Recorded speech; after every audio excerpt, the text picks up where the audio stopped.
பிரசாத் ஸ்டூடியோவிலேருந்து இளையராஜாவை வெளியே அனுப்புனதும் இதே ஸ்ரீராம் தான். அப்படிங்களா சார்? இப்போ தான் தெரிய வந்திருக்கு. இப்போ தான் சஸ்பென்ஸ் ஓப்பன் ஆயிருக்கா? ஆமாம்.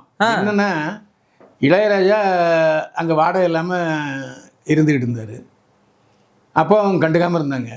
திடீர்னு இவர் மெர்க்குரி என்டர்பிரைசஸ் மூலமாக எங்களுக்கு ஒப்பந்தம் போடுங்கன்ட்டு பிரசாத் ஸ்டூடியோ ஓனரை வற்புறுத்திருக்காங்க. இல்லை, என்ன ஒப்பந்தம் சார்?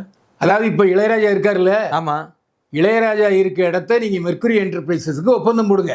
ஓ, அங்கே இளையராஜா இருந்துருவார். ஓ, மெர்க்குரி என்டர்பிரைசஸ் தான் இளையராஜா, இளையராஜா மெர்க்குரி என்டர்பிரைஸ்னு சொல்லியிருக்காங்க. ஆ, பிரசாத் ஸ்டூடியோ ஓனர் எத்தனை பேரை காயடிச்சவர்.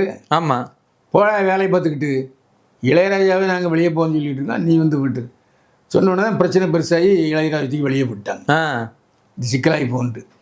அப்போ முதல்ல ஆரம்பத்தில் இதுக்கு இளையராஜாவுக்கு ஆதரவு தெரிவித்து போராடிய பாரதி ராஜாக்கெல்லாம் இது தெரியாமல் இருந்துச்சு. ஆ, தெரிய வந்தவுடனே அவங்க அதுக்கப்புறம் வாயை மூடிட்டாங்க.